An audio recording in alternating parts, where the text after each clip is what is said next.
Selamat malam, Sobat Medistra. Ini suara saya terdengar jelas tidak ya? Jelas. Selamat malam. Ya. Selamat malam. Selamat malam. Selamat malam. Selamat malam semuanya. Error nih, sebentar ya. Malam. Oh iya, Jelas kok maaf, Dokter Cherry suaranya. Suaranya jelas, suaranya jelas. Suaranya udah jelas ya. Oke, mungkin saya minta tolong untuk partisipan nanti pada saat dokter sedang menjelaskan, Dokter Amir Aziz sedang menjelaskan, nanti di mute ya untuk suaranya. Dan malam ini selamat datang, selamat bergabung dengan webinar Medistra ya dengan judul Waspada Jantung Koroner, Gejala, Penyebab, dan Cara Pencegahannya. Kita di sini punya narasumber yang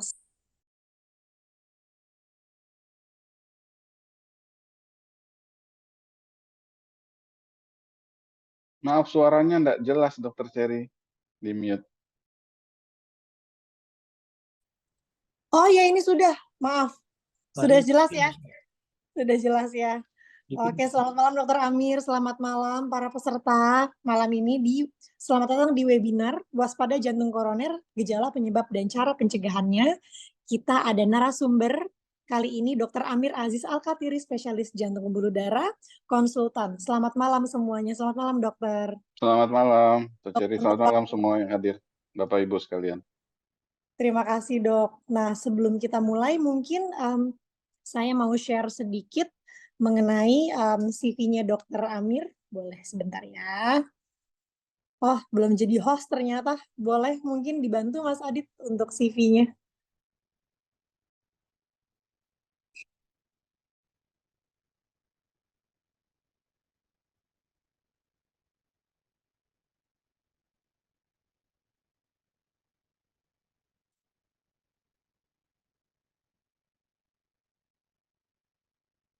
Oke, sebentar.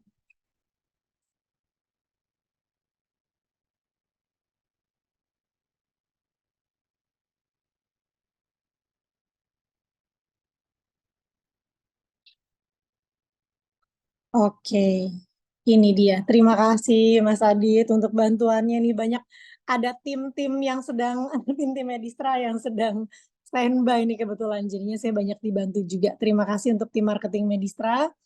Ini adalah CV dari Dr. Amir Aziz Al-Khatiri. Dan sebentar, boleh di next. Sorry, sebelumnya, yang paling bawah maksudnya. Sorry, ya. Beliau adalah interventional cardiologist dan juga staf pengajar di FKUI Jakarta, Indonesia. Boleh di next lagi. Dan ini adalah background dan edukasi beliau. Dan saat ini juga masih aktif sebagai speaker, pengajar, dan juga banyak sekali menghadiri kongres-kongres. Next. Oke, dan nanti penjelasannya berkaitan juga sama ada yang tersebut di sini. Boleh next lagi. Oke, next lagi mungkin ke jadwal praktek Dr. Amir Aziz ya. Terima kasih. Di sini boleh loh siap-siap karena ada sesi tanya jawab. Di sini boleh para sobat Medistra kalau udah punya pertanyaan silakan disimpan sampai nanti waktunya sesi tanya jawab. Karena di sini saya jelaskan sedikit, nanti sesinya adalah penjelasan dari Dr. Amir Aziz dengan kita stylenya casual health talk ya dok ya. Dan setelah itu nanti ditutup dengan pertanyaan. Gitu. Oke, Mas Adit, apakah sudah dapat menayangkannya? Ya, Dr. Amir Aziz praktek di Medistra setiap Senin dan Rabu jam 18 sampai 20 di hari Senin, Rabu jam 4 sampai jam 16 sampai jam 18. Untuk informasi dan pendaftaran boleh di screenshot di sini. Dan kita juga bisa mendaftar lewat website dan Instagram kita juga cukup aktif. Boleh DM ke situ ya. Ada website, ada WhatsApp juga. Oke. Oke, tanpa berlama-lama lagi, marilah kita mulai. talk berikut ini, dan ini sangat penting sekali untuk para sobat Medistra karena penyakit jantung koroner ini nggak pandang bulu nih, bisa siapapun sebetulnya bisa terkena gitu, dan banyak sekali faktor yang mempengaruhi. So we never know. Sebaiknya memang kita membekali diri dengan edukasi yang tepat. Dan hari ini Dr. Amir Aziz akan memandu kita untuk penjelasan-penjelasan yang valid dan no mitos-mitos klub istilahnya. Saya izin mulai ya dokter ya. Ya, silakan. Oke, jadi dok, pertama-tama dok, apakah yang dimaksud dengan penyakit jantung koroner?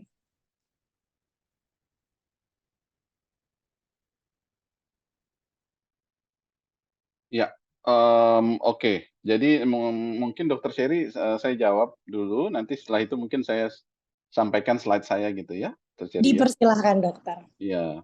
Apa nanti sekalian aja saya langsung jawab ya, Siap. dengan slide ya. Oke.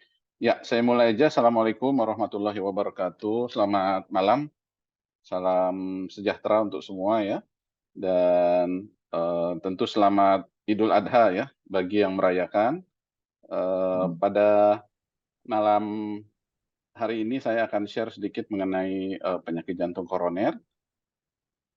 Yang pertama adalah bahwa jantung ini merupakan satu gambar yang cukup menarik karena menjelaskan mengenai jantung itu sendiri, dan kalau kita perhatikan di sini bahwa rata-rata jantung itu berdetak kurang lebih 70 kali per menit ya, per menit. Jadi kurang lebih bisa sampai 100.000 kali per hari. Jadi kalau per tahun saja hitungannya tuh bisa mencapai 36 juta kali. Jadi luar biasa ya. Dan kita perlu juga sadari bahwa detak jantung ini bahkan sudah mulai sebelum kita lahir, ya, sebelum kita lahir. Itulah detak jantung ini yang tentu dokter kandungan akan periksa pada saat kontrol, katakanlah seperti itu. Jadi dengan 36 juta kali per tahun, praktis ini merupakan satu mesin yang luar biasa, yang merupakan bikinan Tuhan ya, bikinan Tuhan. Jadi luar biasa yang tidak pernah lelah, tidak pernah capek, sehingga mesin yang ada di badan kita ini, dalam tanda kutip tentunya mesinnya, itu harus kita jaga betul karena luar biasa pentingnya. Dan kalau Bapak Ibu ingin tahu seberapa besar untuk ukuran jantung itu sebenarnya segenggam kita, ya. Jadi genggaman tangan kita itulah ukuran daripada jantung. Tentu kalau yang orangnya besar, orangnya tinggi, tentu tangannya juga akan lebih besar ya, ukuran jantungnya juga lebih besar sesuai dengan. Nah, ini saya share mengenai video sedikit mengenai jantung.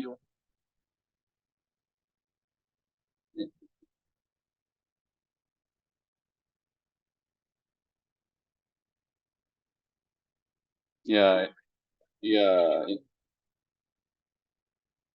ya. Jadi video itu yang tadi menggambarkan betapa jantung itu memberikan makanan, oksigen dan lain-lain ke seluruh tubuh ya, mulai dari otak sampai ke ujung jari kaki kita. Dan ini merupakan video kalau kita lihat kenapa biru, kenapa merah, karena memang jantung sebelah kanan itu memang lebih banyak kadar oksigennya yang lebih rendah ya, darah-darah yang ada di kita.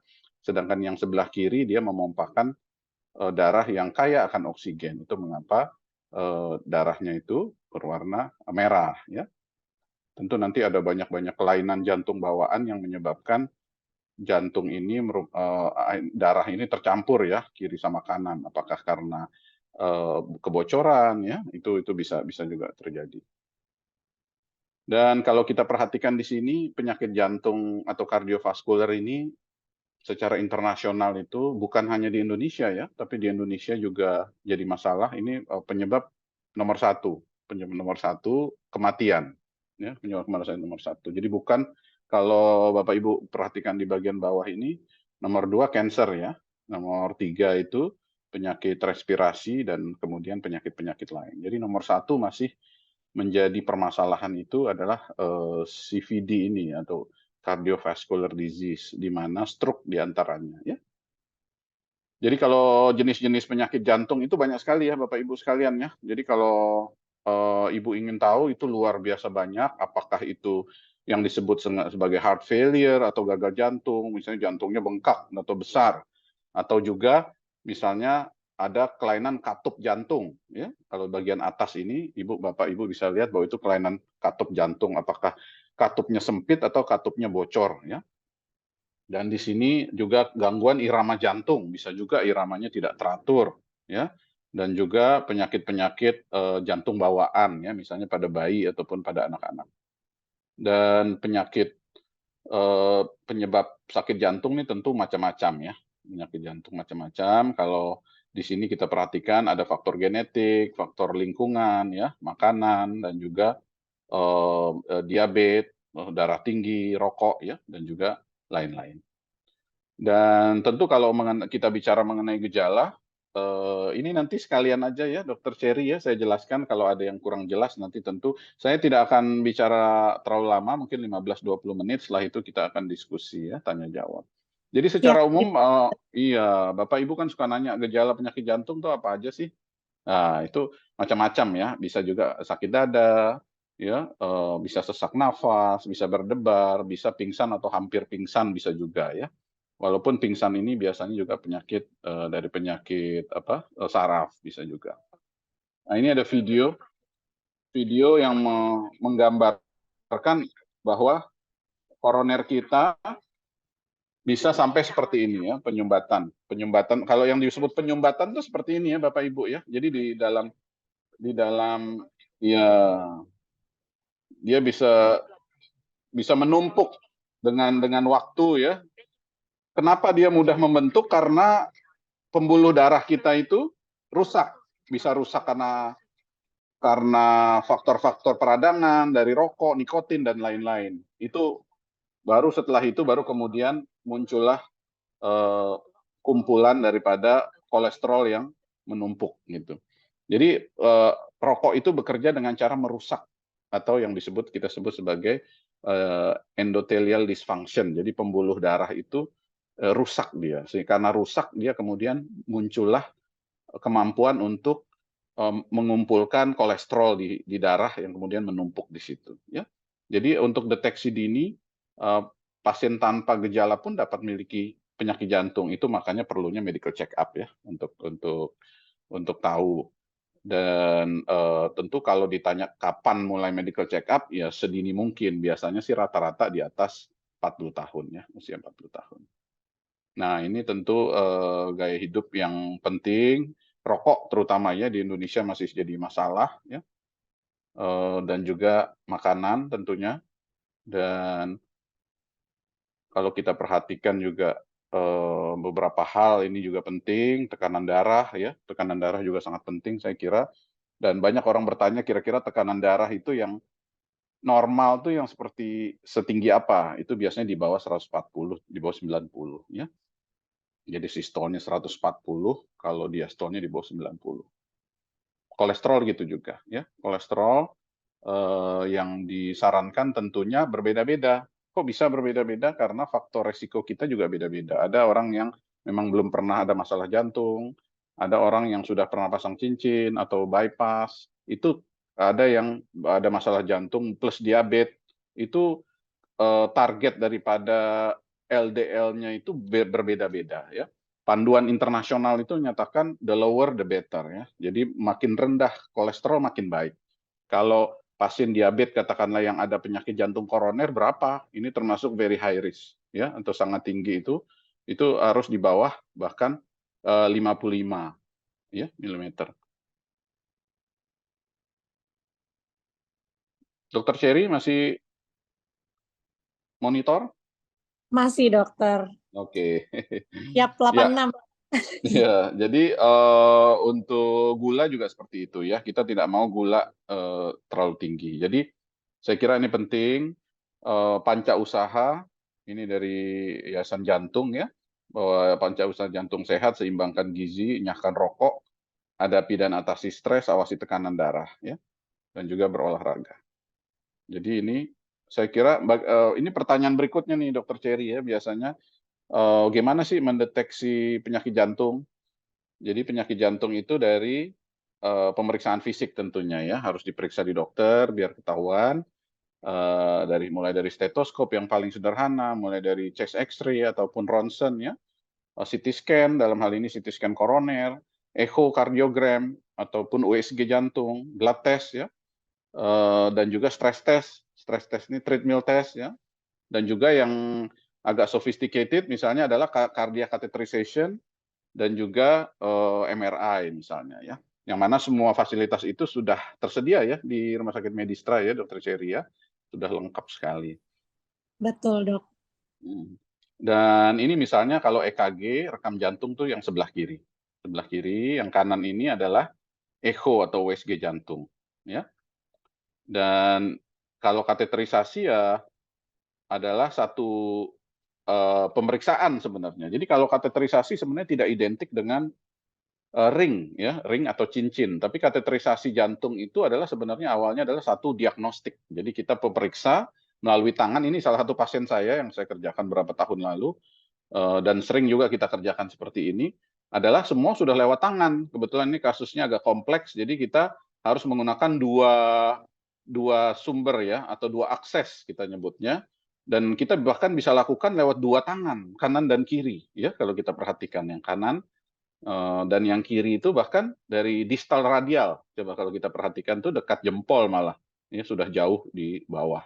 Itu kita bisa lakukan tanpa harus menyentuh paha ya, yang seringkali kadang-kadang kateterisasi lewat paha suka menimbulkan masalah apakah perdarahan, bengkak, kebiruan dan lain-lain. Jadi ini sudah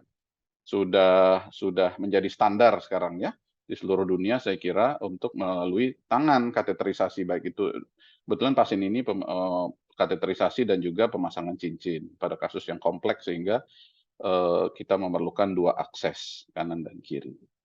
Nah ini caranya, salah satu caranya ya, ini video bagaimana kita melakukan kateterisasi adalah lewat tangan, kemudian masuk melalui pembuluh darah. Itu kalau kita Bapak Ibu sekalian lihat, itu wire-nya, kateternya masuk terus sampai ke jantung, ke koroner ya. Jadi itu adalah caranya. Dan kalau memang harus dibalon atau pasang cincin, maka masuklah satu wire atau kawat kecil dan memasukkan balon. Nah, inilah yang digambarkan dengan balloning itu seperti ini. Di balon itu artinya ini, yang video yang Bapak Ibu lihat sekalian. Ya, itu di balon. Artinya memang penyumbatannya itu dipepetkan di pembuluh darah ya, jadi bukan dihilangkan sebenarnya. Nanti saya akan cerita sedikit bagaimana cara menghilangkannya itu, terutama kalau pada kasus serangan jantung. Nah, bagaimana kalau perlu dipasang cincin langsung? Tentu biasanya sekarang proses di balon sama pasang cincin satu paket ya, biasanya sekalian. Jarang yang hanya di balon saja, jarang. Jadi ini kalau gambar ini adalah dipasang cincin ya. Jadi stand atau ring itu gambarnya kurang lebih seperti ini. Jadi sumbatannya tuh digeser ke samping sehingga tidak menyebabkan gangguan aliran. Intinya itu saja ya. Dan ini sebenarnya salah satu contoh aja Dokter Cherry nih. Jadi yang paparannya mungkin saya nggak terlalu banyak. Ini saya contoh-contoh saja ya. Misalnya ini kasusnya kasus-kasus yang kita hadapi, saya hadapi. Terutama adalah misalnya ini wanita 68 tahun, sakit dada ya, berat sekali, sejak 6 jam dengan faktor risiko diabetes, hipertensi, dan menopause. Ini gambarannya, EKG-nya, jelas ada serangan jantung, dan kemudian kalau kita perhatikan di sini yang sebelah kiri atas itu gambaran dari koroner, ya, koroner dengan kateternya. Ya, jadi lewat tangan juga itu ada penyumbatan. Ada sumbat 100%. Kalau yang bawah ini adalah koroner kanan, bagus koronernya. Yang kiri juga koroner. Yang sebelah kanan ini, gambar yang paling kanan sekali itu gambar koroner kiri. Ya. Dan setelah itu apa yang dilakukan? Setelah itu dimasukkanlah wire atau kawat. Kalau Bapak Ibu lihat ujungnya agak hitam itu adalah kawat ya, kawat untuk jalur di mana kita membalon. Yang sebelah kanan itu dibalon, terus kemudian yang sekarang ini adalah dipasang cincin atau ring seperti itu.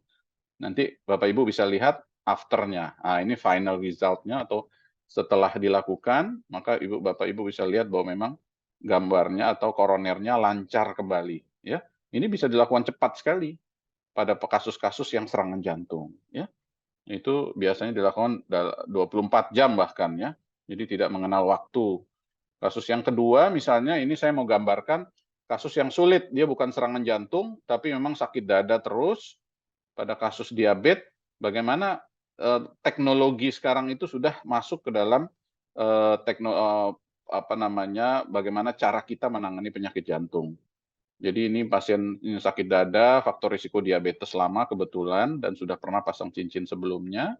Dan ini gambarannya yang koroner kiri itu ada sumbatan, ya, ada sumbatan dan kemudian yang ini kita lakukan apa? Kita lakukan yang disebut sebagai kamera di dalam koroner ya, Bapak Ibu. Jadi ini sudah sering kita lakukan. Jadi dimasukkanlah kamera di dalam koroner itu untuk melihat apa? Untuk melihat apakah sumbatannya itu memang keras sekali atau tidak, ya. Dan ukuran koronernya berapa sehingga penggunaan cincin itu bisa tepat, ya, bisa akurat sesuai dengan besarnya pembuluh darah, ya.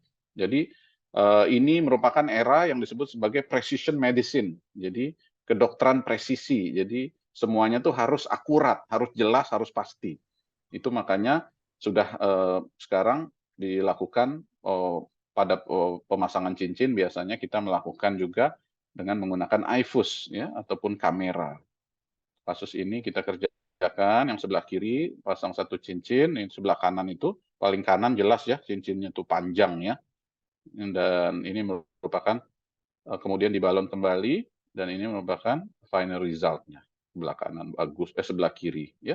Bagus sekali. Jadi rata semuanya dari awal sampai akhir.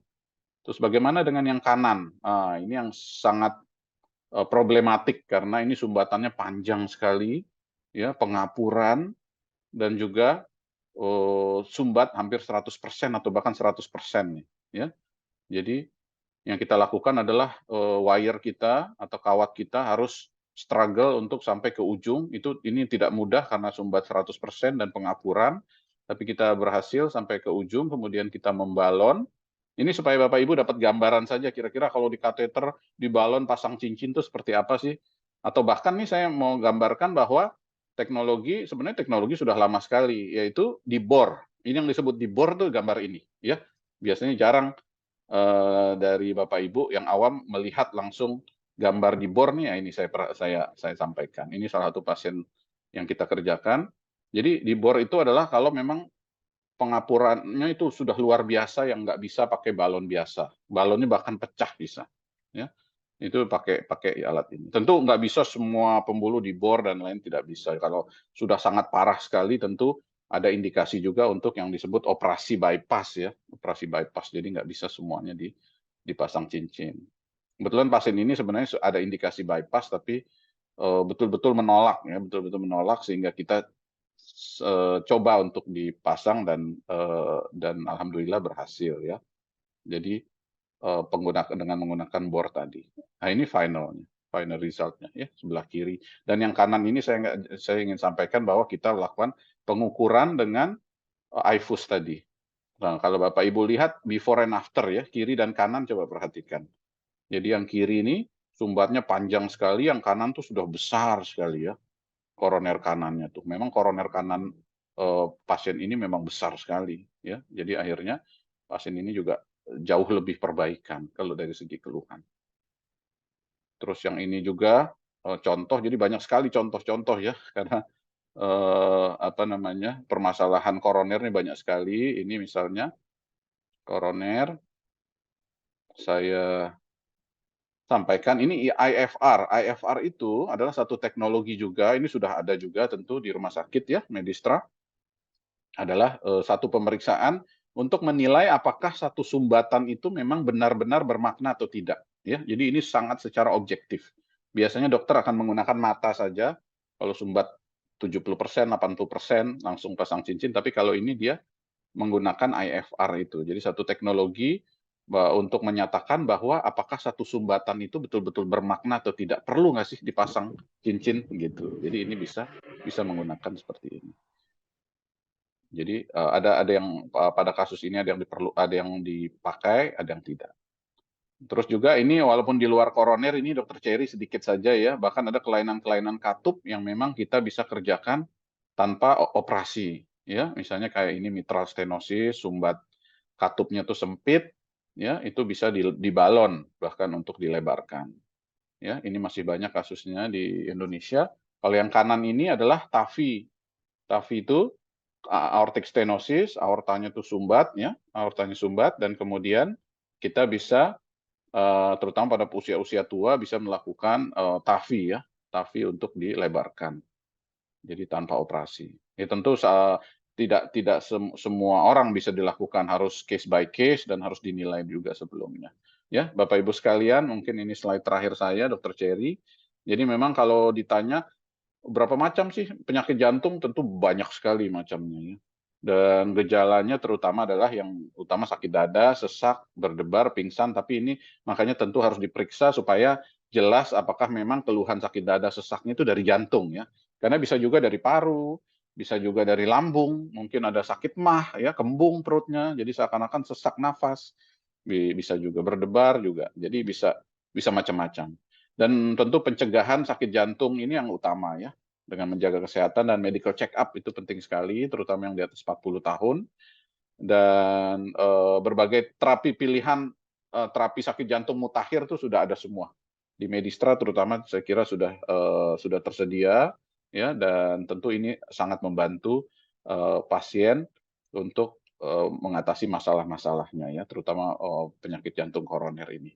Mungkin itu saja dari saya, Bapak Ibu sekalian, Dr. Cherry, mungkin Terima kasih silakan. dokter. Iya, mudah-mudahan tidak terlalu lama ya, pas Ini 20 menit ya. sangat visual sekali dok. Jadi Iya. memang baca nih di kolom-kolom komentar penjelasannya bagus sekali karena sangat visual. Karena memang Iya. kalau untuk menjelaskan mengenai penyakit jantung koroner memang visual seperti ini adalah the best way supaya di sini Sobat Medistra mempunyai gambaran gitu seperti apa. Iya, betul. Karena biasanya kan penjelasan, bacaan, Bapak Ibu baca di internet, ya kan, di Ya, WhatsApp dan lain-lain, tapi nggak pernah ngelihat kayak ya, gimana sih sebenarnya koroner, balon, cincin, ya, bor dan lain-lain tuh kayak gimana sih bentuknya? Ini ya, real patient, ya tentu ya, namanya kan sudah saya tutup ya, jadi nggak tahu nih siapa ya. pasiennya. Untuk alasan etika kita kan nggak boleh sebutkan nama, tapi paling tidak Bapak Ibu tahu, oh kayak gitu, pasang cincin tuh kayak gitu, gitu. Jadi ada gambaran lah langsung gitu. Karena kan biasanya kalau cari mungkin agak susah gitu. Mungkin di YouTube kalau ini banyak tapi nggak mudah nyarinya gitu. Kalaupun Mungkin ketemu itu. belum mengerti dok. Iya. Makanya nanti Bapak Ibu kalau mau ingin bertanya nanti silakan. Silakan. Sudah banyak dok pertanyaan yang terkumpul. Oh Tapi saya iya, sedikit ya dok ya. Tadi iya, penjelasan sangat menarik dan ada tindakan intervensi ya dok ya. Dok, iya, sebetulnya curious nih. Jadi bertanya yang di luar narasi nih dok. Mohon maaf. iya nggak apa-apa. Jadi kalau untuk pemasangan cincin atau ring dok, itu Iya. ada expiry date-nya. Apakah si pasien nanti harus mengganti dan apakah dapat terbentuk plak yang sama di tempat yang sudah dilakukan intervensi tersebut? Baik, iya, menarik sekali nih pertanyaannya ya, expiry date. Biasanya kalau kita beli makanan di supermarket kan harus lihat ya expiry date ya. Iya, tapi kalau balon atau stand ada nggak expiry date? Ada, kalau belum dipakai. Ya, Hmm. itu ada di kotaknya itu ada. Misalnya dia cuma 3 tahun gitu. Tapi kalau sudah masuk ke dalam tubuh pasien, expiry date-nya itu tergantung daripada pasien itu sendiri. Bagaimana dia menjaga stand-nya ya. Jadi kalau bisa dikatakan saat ini stand yang dipakai di seluruh dunia bisa dikatakan itu sudah yang bagus. Sudah the latest generation. Artinya apa? Stand-nya itu berbalut obat yang disebut sebagai drug eluting stand. Kalau dulu ya Bapak Ibu tahun 2000-an awal itu bare metal stand. Jadi betul-betul stainless steel yang dipasang. Cuma tok itu aja. Tapi yang sekarang itu dia bukan cuma stainless steel. Ini saya cerita ini Dr. Cherry karena stand itu teknologi stand melibatkan engineer ya. Jadi dari segi engineering saya bisa cerita juga medical engineering ya bahwa stand-nya itu sekarang bukan cuma stainless steel, tapi ternyata mereka sudah menemukan bahwa ada yang lebih kuat dari stainless steel yaitu yang disebut sebagai platinum chromium atau cobalt chromium.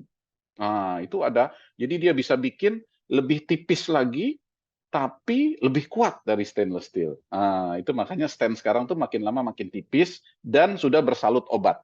Jadi standnya itu disalut obat supaya pada saat menempel di pembuluh darah koroner, diharapkan jangan menyumbat kembali.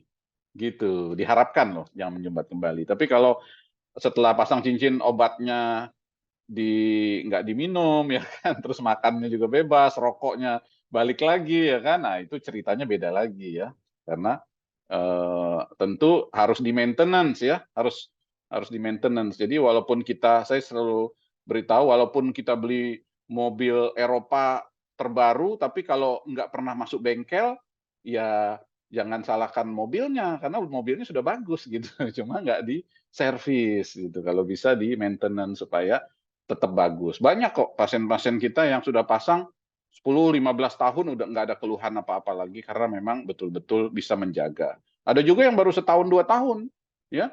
Kenapa? Karena kadang-kadang pas kontrol, mohon maaf, masih bau rokok mulutnya. Jadi sebelum masuk, mohon maaf sebelum masuk masih ternyata ngerokok kembali gitu. Ataupun yang lain-lain mungkin tidak minum obat, apakah karena kesulitan mendapatkan obat ataupun tidak ke rumah sakit, terutama kasus COVID kemarin banyak tuh Dokter Cherry. Jadi, "Dok, saya nggak bisa ke rumah sakit dok, karena takut COVID," gitu. Ya, tetapi tentu mudah-mudahan sekarang udah reda ya dan sudah bisa kembali. Jadi memang kalau expiry date tidak ada, ya tidak ada dan tentu harapannya tidak menyumbat kembali. Tapi kalau ditanya bisa nggak dok menyumbat kembali? Bisa, bisa. Tergantung kitanya, tergantung pasiennya. Gimana penjagaannya, ya.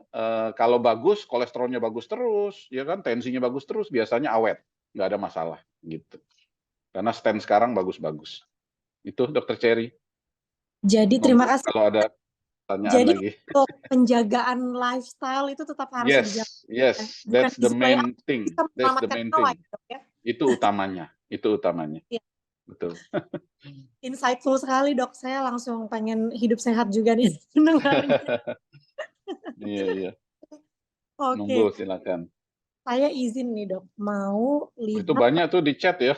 Iya, sudah banyak Dokter sekali. Cherry. Mungkin kita bisa mulai ya dok ya. Silakan, Uh, silakan. jika dokter ada pertanyaan yang dokter rasa menarik, silakan dok. Silakan diinterupsi kapan, anytime dok. Iya, yes. Ya, saya izin membacakan ya dok. Ya, Ada yang dari mau siapa? atas ya. Dari atas, ya. Di sini ada Dokter Joyce bertanya kepada Dokter Amir, selamat malam dokter, mau tanya dan mendapat penjelasan tentang penambalan jantung bocor yang dilakukan di sebuah rumah sakit yang katanya dimasukkan semacam payung yang dapat mengembang sendiri di lokasi yang ditetapkan untuk menambal jantung bocor. Teman saya survive hingga kini di usia 73 tahunan lebih tanpa pemasangan satu ring pun. Iya. Oke. Ya, saya jelaskan ya, Dokter Joyce ya. Jadi ini yang dimaksud bocor itu makanya macam-macam. Yang dimaksud awam bocor itu pertama, yang dimaksud bocor itu bisa katupnya atau klep jantung, ya klep jantungnya itu bocor bisa. Tapi yang dimaksud di sini pertanyaan ini itu bukan klep, Dokter Joyce. Ini maksudnya itu ASD biasanya, ASD. Jadi ASD ini adalah satu kebocoran di dalam sekat jantung akibat bawaan, jantung bawaan. Itu bisa kita kerjakan ditutup tanpa operasi. Biasanya kalau sekatnya itu juga tidak terlalu besar dan tidak terlalu kecil dan cuma satu, tapi kalau bocornya banyak agak susah. Ya, itu bisa dipakai seperti itu. Dan kelainan itu adalah kelainan jantung bawaan, jadi nggak ada hubungan sama koroner sebenarnya, gitu. Ya, jadi yang Dokter Joyce tanya itu adalah berarti teman Dokter Joyce ini itu adalah ada sakit jantung bawaan yang baru terdeteksi mungkin pada usia yang dewasa, ya. Kalau cerita di sini mungkin usia 30, 40 tahun mungkin baru dipasang ya, karena tidak jelas pertanyaannya, tapi perkiraan saya seperti itu dan katanya survive hingga 73 tahun, lebih tanpa pemasangan. Jadi tentu ini pemasangan ring adalah penyakit yang berbeda, penyakit koroner yang kita bicarakan hari ini. Tapi yang Dokter Joyce cerita ini adalah kelainan jantung bawaan yang berhasil diatasi ya dengan payung itu, yang disebut sebagai amplather septal occluder itu, yaitu tanpa operasi. ya tanpa operasi bisa. Itu bisa, udah lama dikerjakan itu. Jadi udah di Indonesia saya kira udah di atas 20 tahun dikerjakan kalau jantung bocor itu tanpa operasi, ya. Gitu. Itu aja, Dr. Joyce. Terima kasih dokter untuk jawabannya. Semoga cukup menjawab ya untuk Dr. Joyce yang sudah bertanya. Pertanyaannya menarik sekali Dr. Joyce. Iya. Izin ya dokter ya membacakan pertanyaan berikutnya. Di sini ya dari Bapak atau Ibu Yani, malam dokter izin bertanya, almarhum kakak laki-laki saya dan ibu saya dulu menderita penyakit jantung koroner. Ibu dari diabetes, kakak dari hipertensi. Terakhir sebelum meninggal didiagnosa pompanya lemah. Apakah ada hubungan kelemahan pompa dengan penyakit jantung koroner? Iya, ya terima kasih Bu Yani ya. Jadi ada hubungannya memang. Jadi pasien-pasien salah satu penyebab lemah pompa jantung itu adalah dari koroner paling sering. Penyebab lain dari katup jantung ya. Dan yang kedua kelainannya utamanya di otot jantungnya itu sendiri. Ya apakah infeksi dan lain-lain. Tapi itu jarang. Yang paling sering itu adalah penyakit jantung koroner. Terutama pada pasien-pasien yang memang serangan jantung. Kebetulan hari ini saya melakukan echo USG jantung ya tadi siang kepada pasien yang memang serangan jantung. Kebetulan dari luar pulau itu ketika saya echo itu pompanya memang agak melemah karena memang dia dalam serangan jantung. Apakah bisa kembali normal atau tidak tergantung ya, tergantung karena kebetulan pasien ini baru akan dikerjakan kateterisasi dan direncanakan pasang cincin. Bisa sebagian bisa kembali normal, sebagian lagi tidak ya. Jadi harus dilihat case by case ya, satu persatu apakah memang kalau sumbatannya dibuka bisa bagus kembali itu masih bisa. Itu semuanya biasanya tergantung dari apa yang disebut sebagai viability. Viability apakah masih ada ototnya yang masih baik yang bisa normal kembali atau tidak ya gitu. Jadi kalau ditanya apakah ada hubungan, ada, sangat berkaitan bahkan ya. Karena penyebab tersering lemah jantung atau pompa jantung yang menyebabkan mudah capek atau sesak itu adalah penyakit jantung koroner ataupun ada sumbatan di koroner. Itu Dr. Cherry. Terima kasih Dr. Amir. Ibu Yani semoga sudah lebih tercerahkan ya dengan jawaban dari Dr. Amir. Sebentar ya dok, saya izin ya dok ya membacakan pertanyaan berikutnya. Silakan. Jika 3 dari 4 gejala awal yang di slide, jadi ini kayak slide yang awal-awal ya dokter ya? Iya, nanti saya bacakan, saya ingat ini. Terima kasih dok. Apakah sudah bisa disimpulkan ini penyakit jantung? Jika terasa masih ringan, apakah bisa disembuhkan? Mohon advice-nya. Terima kasih dokter. Dari ya. Ibu atau Bapak Laban? Iya, makasih. Jadi yang dimaksud gejala itu adalah yang saya tulis itu sakit dada, sesak nafas, berdebar, dan pingsan. Ya, gitu. Jadi bukan berarti semuanya harus ada. Dan kalaupun ada, bukan berarti sakit jantung. Ya, ini perlu saya jelaskan mengapa. Karena tentu pemeriksaan ini memerlukan pemeriksaan lanjutan. Ya, kalau ke dokter diperiksa di EKG, di USG jantung, baru kemudian kita tahu bahwa apakah memang keluhannya itu berkaitan dengan sakit jantung atau tidak. Ya, Bapak Ibu. Bapak Ibu perlu disadari bahwa sebagian yang ada keluhan sakit dada dan sesak, saya sampaikan yang datang ke klinik saya atau ke poliklinik saya, biasanya justru nggak ada sakit jantungnya. Ini menarik ya, karena awareness ya ataupun kesadaran ataupun dari pasien ataupun Bapak Ibu sekalian memeriksakan sehingga untuk make sure apakah untuk memastikan apakah memang saya ini ada sakit jantung nggak sih gitu dengan keluhan sakit dada, karena memang kadang-kadang sakit dada tuh dari otot bisa juga ya, terus juga dari persendian bisa juga, dari macam-macam ya, sesak napas begitu juga, bisa dari paru.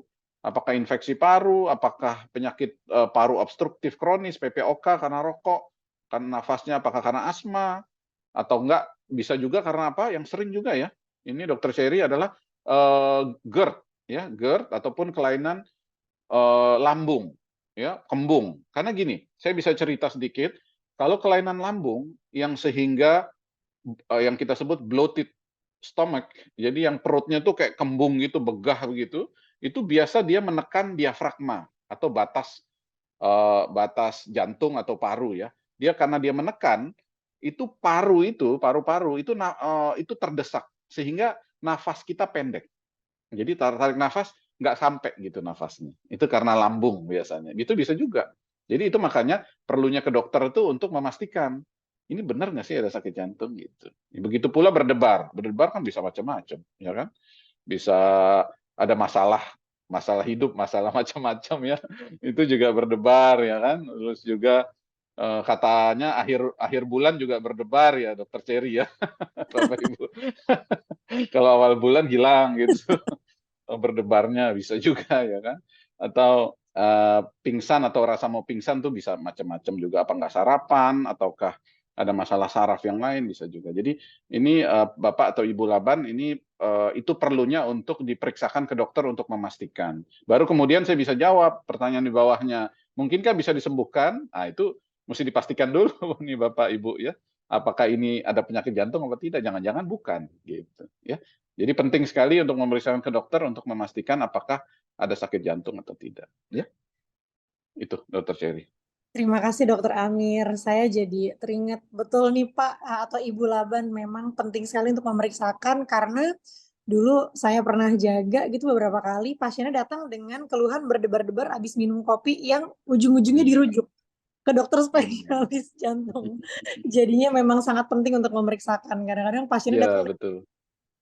Ya, seperti karena kafein itu ya, iya kan? Cherry ya, dari kafein ya, kebanyakan Iya, kafein bisa juga orang yang nggak cocok sama kopi itu iya.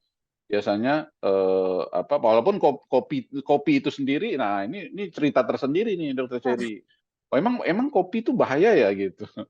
Yang bahaya itu kalau ngopinya sambil merokok Bapak Ibu. Nah, itu baru bahaya. Kalau kopinya sendiri sebenarnya nggak masalah, ya kopi itu nggak masalah. Terutama kalau ngopinya itu jangan terlalu banyak gulanya. Yang bikin masalah tuh sebenarnya gulanya, bukan kopinya. Kopinya nggak ada masalah, ya. Kecuali kalau memang nggak cocok ya, artinya dari kafeinnya mungkin menyebabkan berdebar ataupun mungkin nggak cocok lambungnya bikin mah, itu 1-2 pasien biasanya, 1-2 orang. Tapi secara umum kopi itu sebenarnya cukup baik untuk kesehatan. Mungkin itu. Terima kasih Dok. Saya izin ya Dokter Amir untuk membacakan pertanyaan berikutnya Dok. Insightful Ya. sekali Dok, menghilangkan keraguan terhadap mitos atau fakta. Nanti ada yang dibahas juga nih kemungkinan nih Dok. Saya izin bacakan dulu ya Dok ya pertanyaan berikut. Oh ini Dokter Joyce, penjelasan Dokter Alkat ini bagus banget katanya. Sekedar ini intermezzo. Lalu ada dari Tuan Winoto, dari Pak Winoto, Dok, apakah kalsium score termasuk diagnostik yang penting? Ya, pertanyaan bagus ya. Karena kalsium score itu, Bapak Ibu, ini pertanyaan sebenarnya bukan Pak Winoto aja ya, Dokter Cherry ya. Sebenarnya ini pertanyaan untuk Bapak Ibu semua ya. Jadi kalsium score itu adalah satu pemeriksaan scan jantung untuk memastikan apakah mulai ada pengapuran. Kalsium itu adalah pengapuran di dalam jantung atau tidak. Ya. Kenapa bisa terjadi pengapuran? Itu pertanyaan terpenting. Pertama, itu bisa jadi karena aging proses. Karena proses penuaan, nambah usia, dan lain-lain itu bisa nambah. Yang kedua, itu juga bisa juga karena faktor resiko, memiliki faktor resiko. Misalnya, pasien-pasien diabetes. Pasien diabetes cenderung memiliki kalsium score yang lebih tinggi. Ya, ataupun misalnya pasien-pasien yang memiliki kelainan ginjal. Misalnya, apalagi kalau pasiennya sudah HD rutin, cuci darah rutin, itu biasanya pengapuran luar biasa. Pengalaman kita melakukan kateterisasi pemasangan cincin pada pasien yang sudah HD rutin itu luar biasa kerasnya ya dan pengapurannya. Dan kalsium score ini bisa menjadi screening nih Pak Winoto ya sama Bapak Ibu sekalian, karena dari kalsium score kita bisa tahu berapa kalsium score yang mengkhawatirkan. Nah, itu macam-macam. Biasanya cut off-nya tuh biasanya sekitar 100 ya. Banyak pasien saya tuh udah sampai 1000, 2000 ya tinggi kalsium skornya. Dan kalsium skor saja sebenarnya kurang cukup. Biasanya kalsium skor disertai dengan pemeriksaan CT scan untuk melihat apakah ada sumbatan atau tidak. Tapi sebenarnya ada rumah sakit yang kemudian promo ya, biasanya kalsium score aja gitu, ya nggak apa-apa juga. Tapi ada satu artikel menarik yang disebut sebagai the power of zero. Nah, Dr. Cherry, the power of zero itu artinya kalau kalsium skor Anda 0, you are safe gitu. Anda itu aman karena berarti tidak ada masalah. Walaupun sebenarnya ada kemungkinan kecil bahwa penyumbatannya tuh tidak berisi kapur, tapi berisi lemak gitu. Jadi nggak ketangkep tuh di kalsium score gitu. Itu makanya pada saat kita melakukan CT scan, tentu kalsium score plus untuk melihat apakah ada sumbatan atau tidak gitu. Baiknya sekalian lah gitu kalau periksa itu supaya interpretasinya tidak nanggung-nanggung ya gitu. Kalau sudah dilihat CT scan kan, kalau memang kebetulan lagi periksa ya Bapak Ibu ya, tentu saya tidak sarankan secara luas, secara umum bahwa semua orang harus periksa CT scan, tidak ya. Tentu orang-orang yang atau pasien-pasien yang memiliki gejala ataupun faktor risiko ke arah sana mungkin perlu, tapi tidak semua pasien ya. Itu makanya perlunya ke dokter. Jadi pemeriksaan apa loh? Apa sih yang tepat buat saya gitu. Kalau nggak nanti semuanya diperiksa kan, dan tentu biayanya juga kalau secara pribadi akan meningkat ya tentunya seperti itu. Jadi kita tahu oh kalau ini perlu USG jantung aja, kalau ini perlu di kateter langsung dan lain-lain. Itu biasanya kita akan jelaskan ketika sesi konsultasi di rumah sakit. Mungkin gitu. Terima kasih dokter, ini sangat insightful. Jadi supaya nggak salah paham, pemeriksaan kan jangan setengah-setengah untuk kita bisa betul. itu apa sumbatannya. Saya izin ya dok ya, membacakan Ya. pertanyaan berikutnya. Ini pertanyaannya bagus-bagus dari tadi dok. Iya, bagus-bagus nih. Saya izin bacakan pertanyaan dari Ibu Salomina. Halo dokter, saya Salomina dari Maluku. Terima kasih Ibu sudah bergabung dari Maluku dan kita bertemu di sini di webinar. Senang sekali saya bacanya. Izin bertanya dokter, pertanyaan yang pertama, jika pemuda berumur 22 tahun dengan tekanan darah selalu 180/110 mm merkuri dan merasa biasa saja. Namun jika tekanan darahnya 110/100 sangat lemas dan pusing berkeringat, apakah hal tersebut beresiko dengan terjadinya penyakit jantung? Ini ada dua pertanyaan nih dok. Mau saya langsung bacakan dua-duanya atau satu dulu nih dok?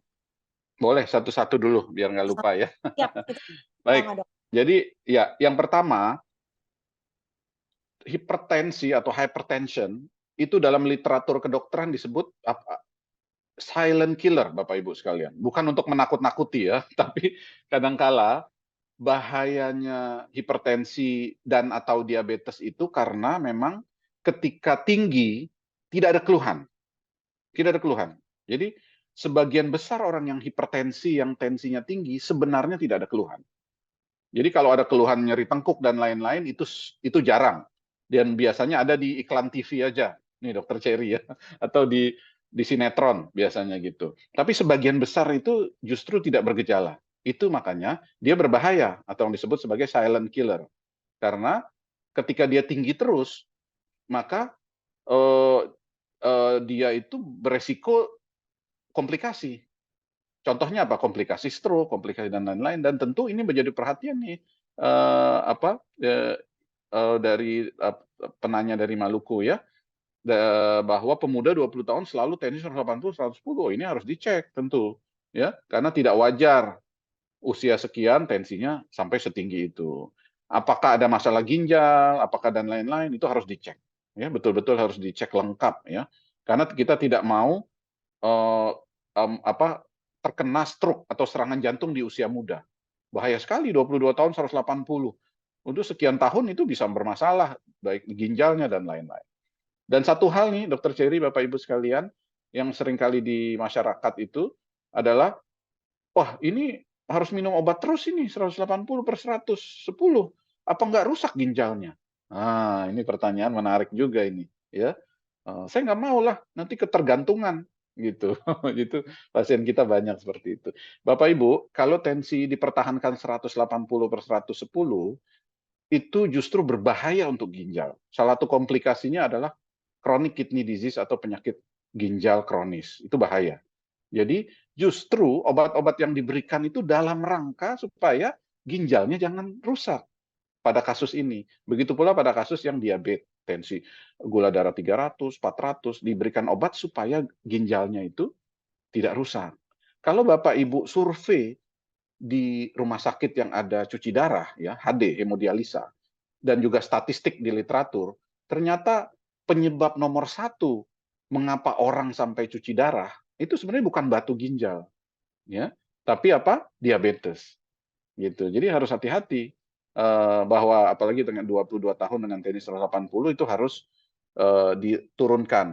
Nah, permasalahan muncul ini karena menurunkannya itu terlalu cepat nih, Dokter Cherry nih. 180 langsung ke 110. Yang terjadi apa? Pusing, lemas, dan lain-lain. Karena dia sudah terbiasa dengan 180.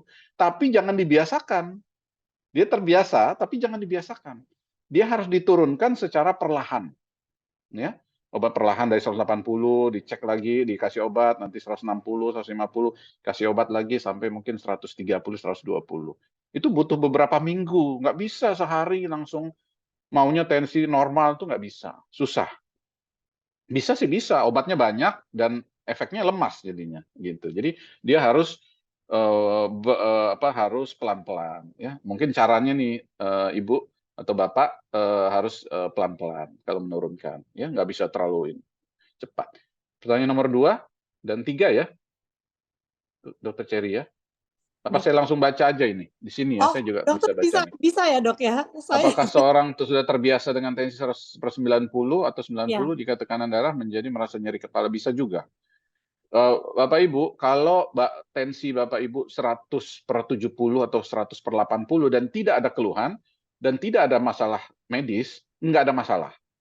Tidak ada masalah. Jadi nggak usah kemudian kalau di masyarakat tuh tahu nggak Dokter Cherry, kalau seperti ini tuh apalagi musim Idul Kurban seperti ini, wah berarti kata teman saya harus makan sate kambing katanya, supaya tensinya iya, naik. Sering banget dok. Gitu.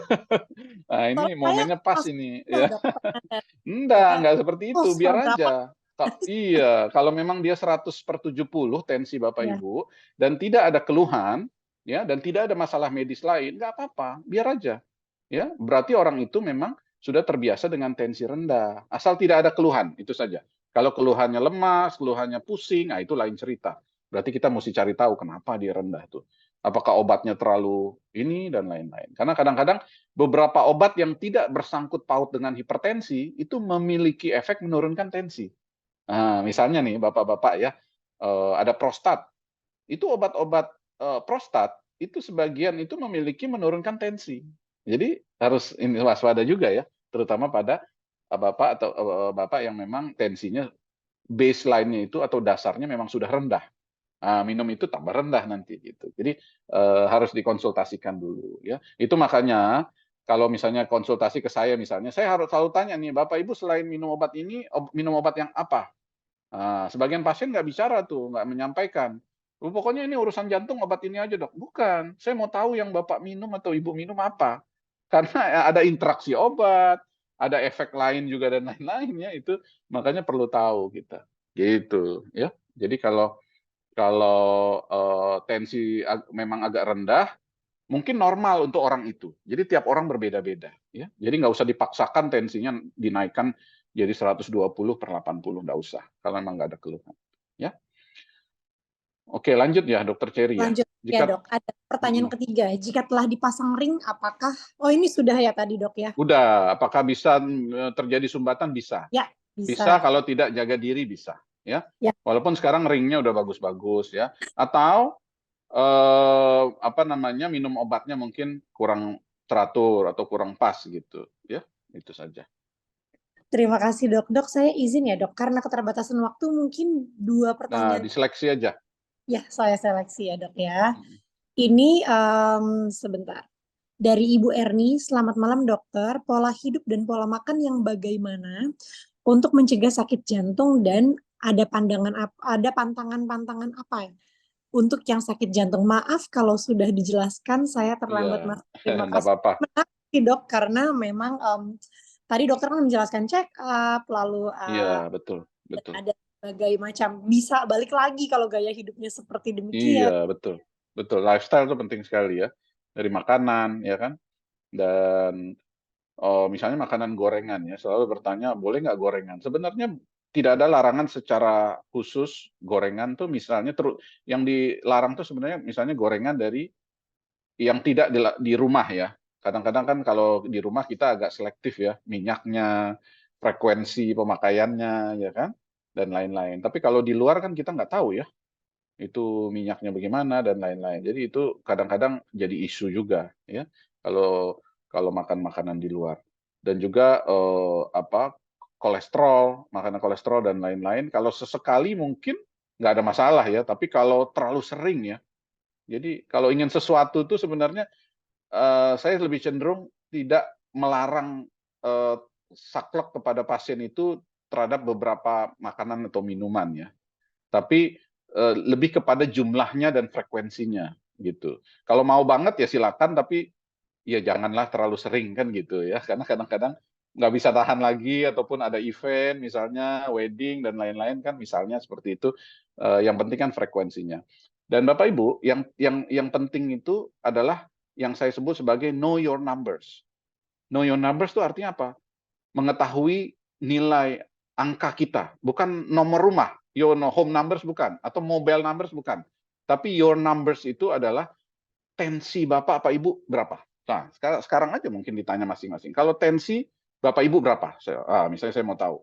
Kolesterol terakhir Bapak Ibu berapa?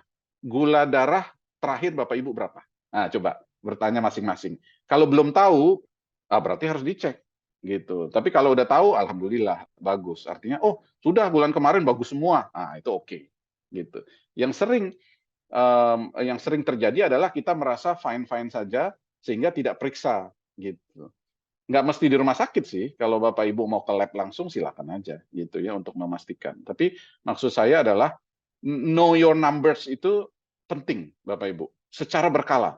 Jadi bukan kolesterol Bapak, pernah saya periksa tapi 5 tahun lalu. Nah, jangan. Kalau bisa setahun sekali atau setahun 2 kali lah untuk tahu misalnya kolesterol terakhir Bapak Ibu berapa? Aman. Aman, Dok. Gula berapa terakhir? Aman, Dok. Tensi berapa? Aman, Dok. Nah, itu yang kemudian terutama pertanyaan sebelumnya nih Dokter Cherry, kalau saya sudah pasang ring bisa nyumbat lagi nggak? Dengan know your numbers itu justru penting sekali supaya jangan nyumbat kembali. Yang repot kan nggak pernah periksa. Udah dipasang ring yang bagus, paling bagus. Buat apa periksa lagi gitu? Enggak. Kalau diperiksa secara berkala aja Bapak Ibu. Kalaupun Bapak Ibu mungkin tidak ke dokter, ke apa, ya bisa ke lab ya dan lain-lain. Mungkin itu. Terima kasih dok. Dok, karena Ibu Erni tadi membicarakan tentang lifestyle ya dok. Saya jadi terpikirkan. Kan tadi dokter di slide bilang bahwa diet 40 ke atas ya dok dianjurkan untuk check up. Nah, kalau dok, sekarang kan sedang marak nih dok, gaya hidup sehat. Alhamdulillah sedang marak. Di mana orang sepeda, lari, hit, muay thai, lain-lain. Betul. Kalau untuk orang-orang tersebut dok, kalau saya kan sekarang kalau pakai smartwatch, saya suka lihat nih dok, heart rate-nya melonjak. Perlukah dok di bawah 40 tahun dengan lifestyle seperti itu? Misalnya senangnya olahraga hit atau lari, apa yang memacu heart rate? Kita perlu juga untuk diperiksakan check up secara rutin. Atau mungkin sebelumnya atau bagaimana dari anjuran dokter Amir sendiri? Secara umum sebenarnya pada usia muda, di bawah 40 tahun dan lain-lain, itu nggak ada masalah ya. Tidak check up dulu untuk olahraga. Yang repotnya ini adalah kalau di atas 40 atau di atas 50 tahun baru akan memulai olahraga. Ya, mau membiasakan olahraga. Saran saya dicek ulang gitu loh. Gitu. Ya, karena kita tidak mau terjadi sesuatu misalnya pada saat mungkin tidak pernah exercise, tidak pernah olahraga, tiba-tiba main futsal yang berat ya kan, atau main tenis yang single ya, tidak double, jadi harus lari ke sana kemari dan lain-lain, sementara udah berapa tahun nih nggak pernah olahraga. Jangan. Itu yang seringkali membuat masalah, yang kita dengar cerita-cerita yang kurang nyaman itu kan di berita, karena emang nggak pernah olahraga tiba-tiba harus main bola. Gitu, itu yang seringkali jadi masalah. Kalau bisa dicek dulu, terutama pada usia di atas 40 tahun ya, gitu. Jadi karena kita tidak mau ada sesuatu terjadi. Kalau usia lebih muda mungkin tidak ada masalah. Ataupun misalnya pada olahraga ekstrim ya, olahraga ekstrim saya kira sih perlu treatment khusus ya, karena kita mesti pastikan kalau Dokter Cherry tadi penyuka apa HIIT ya, Nah, high iya. intensity training itu harus dievaluasi ulang, misalnya apakah memang oke segala semuanya tuh. Paling mudah sih sebenarnya treadmill ya. Pada paket medical check up tuh sebenarnya ada yang treadmill test. Treadmill test tuh tujuannya tuh sebenarnya banyak treadmill test. Selain untuk menilai apakah ada tanda-tanda penyempitan penyakit jantung koroner, sebenarnya untuk menilai secara umum kondisi stamina, ya, karena bisa berapa menit nih treadmill gitu. Jadi itu menentukan olahraga apa yang cocok misalnya. Kalau memang Mbak cuma bisa berapa menit, di bawah 9 menit gitu pada treadmill test, mungkin jangan terlalu berat. Tapi kalau udah 12-13 menit ya silakan. Mau ikut half marathon atau full marathon gitu kan. Tapi kalau cuma berapa menit 5K aja lah gitu dulu. Iya. Misalnya. 2K aja dok kalau gitu. Iya. Itu Terima mungkin. kasih dok Cherry. untuk penjelasannya dok. Mungkin pertanyaan terakhir ya dok ya, mengingat Boleh. perbatasan waktu, tapi dok saya senang sekali karena antusiasnya tinggi dan semangatnya tinggi untuk yang bertanya malam ini. Terima kasih ya untuk Bapak dan Ibu semua. Sebentar ya dok, saya pilih ya dok. Ini Sedikit saja nih ini ada pertanyaan, kalau ada sumbatan di lokasi yang sama, bagaimana intervensi lanjutan? Apakah cincin yang lama dibuka terlebih dahulu? Oh, nggak bisa. Kalau sudah dipasang itu nggak bisa dicopot karena udah nempel ya, nggak bisa dinempel. Apa yang dikerjakan biasanya yang kita lakukan itu kita balon kembali dengan balon yang agak keras ya Bapak Ibu. Kalau cincinnya sudah lama sekali di era-era 2000-an awal, biasanya kita tumpuk dengan cincin yang generasi baru. Tapi kalau yang generasi baru yang menyumbat kembali, biasanya kita lakukan balon saja, dan kemudian ada satu teknologi baru yang disebut balon bersalut obat. Jadi balonnya itu ada obatnya. Jadi untuk mengantarkan obat di sana, terus kemudian balonnya dikeluarkan kembali. Diharapkan tidak menyumbat kembali. Gitu. Yang kita sebut sebagai DCB atau drug coated balloon. Drug coated balloon itu kita tersedia juga. Bahkan pemakaian itu di luar negeri sudah mulai meningkat. Di statistik terbaru, registry terbaru dari Jepang misalnya, mereka sudah sampai 20% dari seluruh pemasangan cincin mereka sudah pakai drug coated balloon itu. Jadi balonnya itu bersalut obat, hanya di balon saja. Tapi tentu kalau di pangkal agak beresiko ya, agak beresiko. Kalau di ujung-ujung di pembuluh darah kecil itu bagus gitu. Itu biasa kita kerjakan kok di Indonesia, itu biasa kita kerjakan, nggak masalah. Maksudnya alatnya ada, teknologinya ada, dan sudah terbiasa melakukan itu. Jadi bisa Bapak Ibu sekalian kalau ingin tadi sesuai pertanyaan tadi ya. Oke. terima kasih dok. Sepertinya pertanyaan terakhir Dokter Amir tadi yang memilih dan sudah dijawab. Semoga sudah cukup menjawab bagi yang tadi bertanya. Kalau saya sih senang ya dok, jawabannya sangat-sangat, penjelasannya visual, jawabannya juga sangat jelas dan bikin semuanya mungkin semoga kedepannya jadi lebih Iya. hidup lebih Dokter sehat. Cherry, saya boleh ini nggak untuk tidak mengecewakan penanya? Saya jawab singkat-singkat. Saya singkat-singkat aja ya. Boleh dok. Dari Bu Ratna misalnya, apakah tindakan kateteris dapat dilakukan sekaligus untuk diagnostik dan pemasangan? Bisa, Bu Ratna ya. Itu bisa dikerjakan langsung. Ya, langsung dikerjakan. Kebetulan besok pagi nih saya mau kerjakan. Ada satu yang serangan jantung, diagnostik dan pemasangan stent besok kita kerjakan. Jadi itu satu hal yang biasa, ya. Justru jarang kalau untuk diagnostik saja. Diagnostik biasanya karena pasien ingin sekalian, ya kan. Jadi istilahnya sekalian repot lah gitu daripada bolak-balik rumah sakit kan ya. Gitu. Terus pemasangan ini apakah pasien boleh luasa mengejan? Enggak masalah, Pak Abdul Qadir. Bebas ya kalau sudah melakukan pemasangan, tidak ada restriksi, kecuali ada masalah dengan pompa jantung, biasanya tidak boleh terlalu berat ya atau mengejan gitu. Kalau cairan berlebih di jaringan jantung, efusi perikardium, bagaimana pengobatannya? Dipastikan dulu sebabnya ini, Bapak atau Ibu, apakah cairan di efusi itu di kantong jantungnya itu sebabnya apa? Penyebabnya apa yang paling sering? Yang pertama di Indonesia yang paling sering masih adalah TB, tuberkulosis atau TBC. Yang kedua itu bisa ada masalah di tumor atau kanker. Di tempat lain, apakah di tumor di jantung jarang Bapak Ibu ya, di tempat lain tapi ngumpulnya itu di cairan di kantong jantung. Bedanya pada saat kita keluarkan itu agak beda. Kalau cairannya jernih, itu biasanya ke TBC. Kalau cairannya merah, kayak darah itu, biasanya dia kanker gitu. Mungkin itu jawabannya. Jadi harus dikeluarkan Bapak Ibu, kalau memang ada cairan di situ. Apakah kelasi bisa mengurangi sumbatan pembuluh darah? Kelasi itu sebenarnya tidak ada dalam mainstream pengobatan jantung ya, Pak Winoto. Tidak ada ya, itu dan tidak dikenal juga. Kalau Bapak Ibu keluar negeri untuk kelasi, saya kira nggak dikenal itu.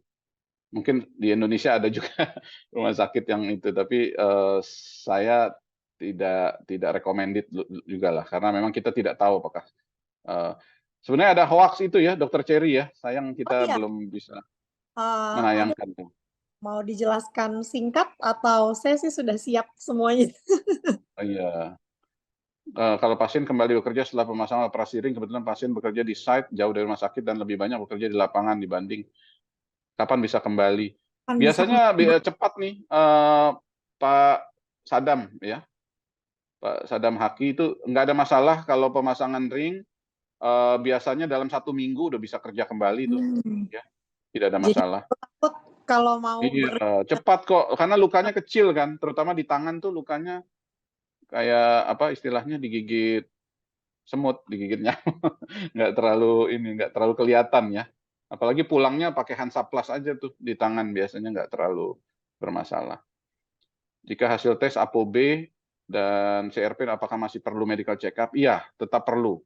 Karena ApoB itu masih kontroversial untuk menilai masalah jantung atau tidak, dan HSCRP juga. High sensitive CRP itu juga tidak jadi patokan saat ini. Ya, belum jadi patokan. Jadi tidak bisa jadi pegangan bahwa itu satu-satunya yang kita pegang. Gitu. Mungkin itu saja informasi atau penjelasan dari saya, Dr. Cherry, supaya tidak miskomunikasi ya dengan segala WhatsApp ataupun video YouTube yang kita terima, nggak semuanya betul gitu. Mungkin itu. sering dok terjadi dok. Apalagi kalau udah di generasi misal orang tua saya gitu ya, mertua, ini sering banget nih. Jadi memang penting sekali adanya webinar untuk meluruskan hal-hal yang mungkin nggak bisa tersampaikan ya kalau kita nggak berkumpul seperti ini. Dokter Amir, terima kasih untuk waktunya. Terima kasih sudah Ya, sama-sama. semua pertanyaan tanpa kecuali nih. Terima kasih. Dari tadi banyak sekali nih pujian-pujiannya di kolom chat, dan saya juga berterima kasih kepada tim Medistra dan kepada para peserta yang pertanyaannya antusias dan sangat bagus sekali. Hampir nggak ada pertanyaan yang nggak penting di sini. Saya tadi baru pertama kali kayak saya webinar, saya lihat pertanyaannya bagus semua. Banyak. Iya. Terima kasih ya dok ya. Saya Iya. mungkin izin undur diri dan izin menutup acara ini. Semoga nanti bisa banyak manfaatnya ya untuk Bapak Ibu semua dan bisa selalu sehat. Amin. Dan kalau ada apa-apa Iya. nggak usah takut untuk cek ke Medistra. Selamat malam semuanya. Terima kasih ya dokter ya untuk waktunya. Ya, terima kasih semua, Dr. Terima Cherry, tim kasih. Medistra dan seluruh Bapak Ibu yang memberikan perhatian acara ini. Terima kasih. Terima Selamat kasih. malam. Selamat malam, terima kasih. Berapa ribu yang ikut? Banyak.